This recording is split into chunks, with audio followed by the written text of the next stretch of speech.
안녕하세요. 윈셀링입니다. 윈셀링 영상교육자료 5번째 내용은 SKU 상품을 등록하는 방법의 2번째 영상교육자료입니다. 오늘은 지난 영상을 통해서 알아보았던 이미지 클라우드와 상품의 기초 상품 정보에 이어서 상세 설명부터 상품 주요 정보, 옵션과 추가 구성 상품 옵션, 그리고 상품 정보 고시와 판매 기본 설정에 대해 알아보도록 하겠습니다. 오늘 영상에서 가장 먼저 알아볼 부분은 바로 상품 설명 항목인데요. 이 부분은 상품을 설명할 수 있는 상품 상세 페이지나 상품의 대표 이미지 또는 추가 이미지들을 구성하고 검색 키워드를 설정하는 항목이에요. 자, 그러면 상품 상세 항목의 각각의 구성에 대해 알아보도록 할게요. 상품 설명의 첫 번째 구성은 바로 이미지 구성인데요. 대표 이미지를 설정하거나 추가 이미지를 설정할 수 있는 구성 요소예요. 이미지 클라우드를 통해 라이브러리에 업로드된 이미지를 선택하고 라이브러리 상단에 대표 이미지 버튼을 클릭하여 대표 이미지로 입력할 수 있습니다. 또한 추가 이미지 버튼을 클릭하여 대표 이미지와 함께 추가 이미지를 등록할 수 있습니다. 이미지를 등록할 때에는 대부분의 판매 채널에서 JPG와 PNG 이미지만 지원하기 때문에 모든 판매 채널이 지원하는 JPG 이미지로 등록하는 것을 권장해요. 두 번째로 알아볼 구성은 바로 PC 상품 상세 설명인데요. 대부분의 판매 채널에서는 실제로 PC 상품 상세 설명만 연동되어 자체적인 시스템을 통해 모바일 상세 페이지를 구성하고 있어요. 그렇기에 요즘에는 상품 상세 설명 정보를 입력할 때 대부분 이미지로 구성된 상품 상세 설명 정보를 입력합니다.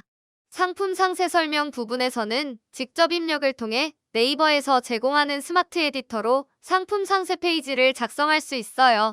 또한 이미지 클라우드에 업로드된 이미지를 선택하여 이미지 클라우드 상단에 상세 입력 버튼을 통해 상품 상세 페이지에 이미지를 적용할 수 있어요. 상품 설명 템플릿 사용은 추후 제공될 기능으로 템플릿을 선택하고 이미지만 입력하면 3분 안에 빠르게 상품 상세 페이지를 만들 수 있는 기능이에요. 세 번째 구성은 모바일 상품 상세 설명 페이지를 작성하는 부분인데요. 대부분 판매 채널에서는 PC 상세 설명 부분만 입력하면 되기 때문에 굳이 꼭 입력할 필요가 없는 부분이기도 해요. 그러나 앞으로 윈셀링을 통해 제공될 미니몰을 사용할 예정이라면 모바일 상품 상세 페이지도 작성해보는 것이 어떨까요? 네 번째는 바로 상품 태그 기능입니다. 막상 대부분의 판매 채널이 상품 태그를 제공하지 않아요. 그러나 위메프나 스마트 스토어에서는 상품 태그 기능을 제공하고 연동되기 때문에 미리 지정해두는 것이 좋아요. 또한 앞으로 제공할 미니몰에서도 적극 활용할 예정입니다. 태그를 입력하고 엔터키를 누르면 태그가 추가되고 추가된 태그의 X 버튼을 클릭하면 태그가 삭제됩니다. 태그는 최대 10개까지 등록 가능해요. 여기까지가 상품 설명 구성 항목에 대해 알아보았어요. 이번에 알아볼 내용은 상품의 주요 정보가 구성되어 있는 상품 주요 정보 항목에 대해 알아볼 건데요. 이 부분에서는 상품의 기초 정보 외에 상품에 해당하는 주요 정보가 포함되어 있어요. 자, 그러면 각 구성에 대해 알아보도록 할게요. 첫 번째는 브랜드와 제조사 모델 부분인데요.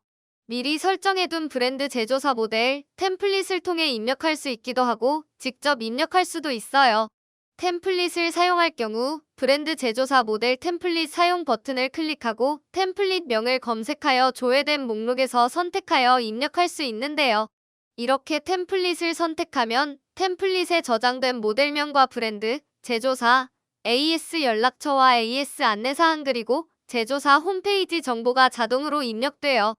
특히 모델명과 브랜드, 그리고 제조사는 실제 판매 채널에서 검색을 위해 많이 활용되기 때문에 만약 내가 판매할 상품의 브랜드, 제조사, 모델 정보는 꼭 입력해주는 것이 좋아요. 두 번째로 알아볼 내용은 AS 전화번호와 AS 안내사항 부분인데요. 특히 스마트 스토어와 같이 AS 연락처와 AS 안내사항을 필수로 입력해야 하는 판매 채널이 있기 때문에 반드시 입력하는 것이 좋은데요. 구매자에게 상품의 하자나 불량과 같은 일이 발생했을 때 소비자보호법에 따라 품질보증기간 이내에 발생한 하자나 불량에 대한 자세한 안내사항과 연락처를 작성하는 부분이에요. 세 번째는 제조사 홈페이지 웹주소 정보를 입력하는 부분으로 실제 판매 채널에서는 연동되지 않아요. 그러나 제조사 홈페이지를 입력해두면 추후 미니물 시스템에서 활용돼요. 여기까지 브랜드, 제조사, 모델, AS 연락처와 AS 안내사항 그리고 제조사 홈페이지 정보는 브랜드 제조사 모델 템플릿을 활용하면 자동으로 입력됩니다. 네 번째로 알아볼 부분은 KC 인증 정보와 추가로 입력하는 인증정보 구성인데요. 상품을 판매할 때 KC 인증 대상인 전기 제품이나 생활용품 또는 어린이 제품일 경우 꼭 반드시 KC 인증이 필요한 상품인지 확인할 필요가 있고 이를 상품 상세 페이지에 작성하거나 KC 인증 정보를 별도 표시를 통해 고지해야 해요.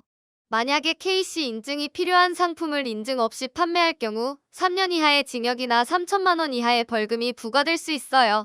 또한 어린이 제품과 방송통신기자재의 경우 전환법 특례 대상이 아니기 때문에 구매 대행이나 병행 수입을 선택할 수 없고 반드시 KC 인증을 입력해야 해요. 추후에 기회가 된다면 KC 인증에 대해 자세히 알아보도록 할게요. 상품을 등록할 때 대표되는 KC 인증정보 말고도 최대 4개까지 인증정보를 추가로 입력할 수 있는데요. 인증정보 항목에서는 KC 인증정보를 제외하고도 추가되는 인증정보가 있을 경우에 구매자에게 고시해 주어야 하는 인증 목록을 추가로 등록할 수 있어요. 다섯 번째는 상품의 유형과 판매 상태를 설정하는 부분인데요. 상품의 유형에는 배송이 진행되는 유형의 배송 상품과 상품이 배송되지 않는 무형의 온라인 쿠폰이 있고 또는 지류 상품권과 같은 상품권 유형과 특정 예약을 통해 구매하는 예약 상품이 있어요.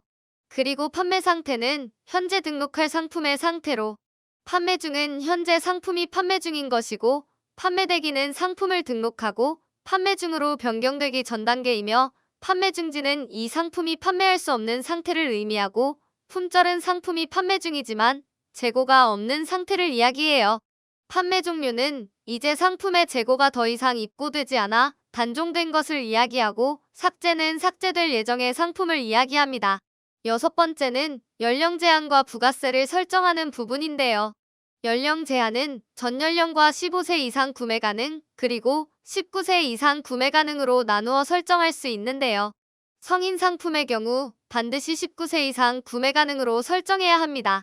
또한 대부분 판매 채널에서는 15세 이상 구매 가능 기능을 구별하지 않기 때문에 전연령으로 적용될 수 있어요.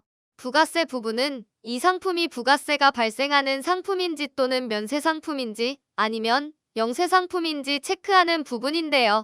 일반적으로 해외로 판매되는 해외 판매 상품의 경우에는 영세 상품이고 농수산물이나 축산물 또는 수산물 등에 가공되지 않은 상품은 면세 상품입니다. 일곱 번째는 상품 상태인데요. 일반적으로 새 상품으로 판매하겠지만 이 상품의 현재 상태를 지정할 수 있어요. 재고 상품은 새 상품이지만 재고로 쌓여있는 상품을 이야기해요. 중고 상품과 전시 상품, 리퍼 상품, 스크래치 상품은 모두 중고 상품으로 취급되고 윈셀링에서는 조금 더 상세하게 구별하기 위해 4가지로 나뉘어져 있습니다. 반품 상품에는 정상 상품과 박스훼손 상품이 있으며 희귀 상품은 정말 구하기 어려운 희귀한 상품을 이야기해요. 또한 주문 제작 상품은 말 그대로의 주문 제작을 통해 주문을 통해 제작되는 상품을 이야기해요. 여덟 번째는 원산지 정보인데요. 상품을 판매할 때에는 원산지 정보를 조달청의 공고에 따라 원산지를 명시해야 하는 상품들이 있는데요. 내가 판매하는 상품이 조달청에서의 원산지 명시 방법에 특례 적용 제품이라면 원산지 정보를 입력하지 않아도 되지만 대부분의 판매 채널에서는 원산지 정보를 필수로 입력하도록 권장하고 있어요. 여기서 원산지의 지역을 선택하면 국내와 국외, 해양과 같이 대분류의 원산지 항목을 선택할 수 있고 최대 3단계로 나누어져 상세하게 원산지 정보를 선택할 수 있어요. 해외에서 들어온 상품이거나 원산지를 찾을 수 없는 기타 원산지일 경우에는 추가적인 상세한 원산지 정보를 입력해야 해요. 또한 복수원산지 상품에 해당된다면 복수원산지 여부를 체크합니다. 아홉 번째는 제조일자와 유효일자인데요. 꼭 모든 상품의 제조일자와 유효일자를 입력할 필요는 없지만 전자제품이거나 방송통신 제품의 경우에는 제조일자를 입력해야 해요. 특히 식품과 같은 상품군에서는 제조일자와 유효일자를 입력해야 합니다. 식품에서의 유효일자는 품질유지기한으로 입력합니다. 10번째는 도서상품일 경우에 입력하는 도서정보인데요. 도서상품의 경우 ISBN 13 도서 코드를 입력해야 하고 기본 판매가와 채널에서 판매하는 채널 판매가는 도서정가제에 맞추어 판매해야 합니다. 또한 직접 콘텐츠를 제작하여 인쇄부터 홍보와 유통까지 하고 있는 독립출판물이라면 독립출판물 여부를 체크하고 ISBN 13 코드를 입력하지 않아도 돼요. 마지막으로 주문 제작 상품 여부인데요. 상품의 상태에서 새 상품 또는 주문 제작 상품으로 설정되어 있어야 해요. 주문 제작 상품은 주문자의 요구에 맞춰 맞춤 제작되는 상품으로 일반적인 판매 상품보다 판매 채널에서의 배송 기한이 여유로워요. 또한 판매 채널별로 주문 제작 상품에 대한 설정이 상이하답니다.